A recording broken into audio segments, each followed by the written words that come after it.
पीहू के जाने के बाद शांतिपुर गांव फिर से सुंदर, शांत और लोग हंसी खुशी जीने लगे थे। एक रात गांव में एक शादी हो रही थी। पूरा गांव शामिल था। सब धूमधाम से शादी मना रहे थे और तभी गुड़िया जमीन में लेटे हुए आती है और अचानक उठकर सीधा दुल्हन को खा जाती है। ये देखते ही लोगों के बीच में अफरा तफरी मच जाती है। कोई भागता है, कोई चिल्लाता है और वो गुड़िया खड़े होकर एक बच्चों जैसा गाना गाती है और फिर एक के बाद एक सबको मौत के घाट उतार देती है और फिर वो गायब हो जाती है।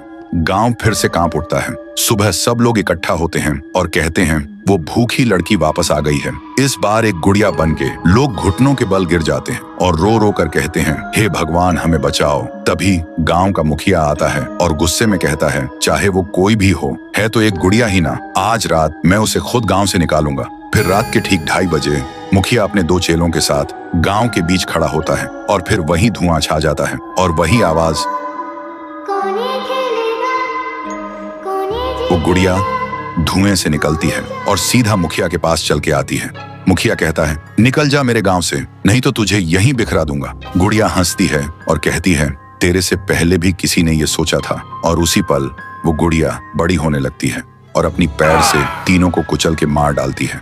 सुबह जमीन पे सिर्फ खून के धब्बे रह गए थे, लाशें जैसे हवा हो गई हो। लोग समझ गए ये कोई आम गुड़िया नहीं, इसके अंदर कुछ और ही शक्ति है। तभी गांव की एक बूढ़ी औरत कहती है, इस गुड़िया को हम गांव से नहीं निकाल सकते, इसे तो सिर्फ पीहू ही गांव से निकाल सकती है। फिर सभी लोग उसी जगह जाकर खाना रखते हैं और दिल से पीहू को पुकारते हैं, भूखी देवी वापस आइए, गांव को बचाइए। तभी जमीन से एक आवाज निकलती है पीहू, पीहू, पीहू। और मिट्टी से बनने लगती है पीहू। लोग चिल्लाकर कहते हैं, देवी हमें बचा लो।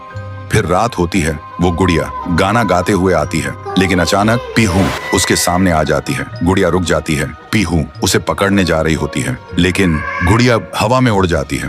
पीहू भी उसके पीछे उड़ जाती है और अपनी आंखों से आग छोड़ के गुड़िया को जलाने की कोशिश करती है, लेकिन गुड़िया एक धुएं में छुप जाती है और फिर अचानक पीहू के पीछे आके उसे एक जोर का वार करती है। पीहू आसमान से जमीन पे आ गिर जाती है और फिर वो गुड़िया पीहू की शक्ति छीनने लगती है। पीहू की ताकत धीरे धीरे गुड़िया के पास जा रही होती है। कुछ देर बाद पीहू जमीन पे गिर जाती है। जब वो उठती है तो देखती है उसका शरीर धुंधला हो गया है और जब वो अपने आप को छू रही थी तो हाथ उसके शरीर के आर पार जा रहा था। वो वहीं गिर के रोने लगती है और जोर से चिल्लाती है, भैया, भैया, भैया। और उसकी आवाज सीधा उसके भाई के कानों तक पहुंचती है। तो दोस्तों, अगर आप देखना चाहते हो पीहू वर्सेस गुड़िया वर्सेस तुंग तुंग तुंग सहर, तो इस वीडियो को 1.5 लाख लाइक्स तक पहुंचाओ।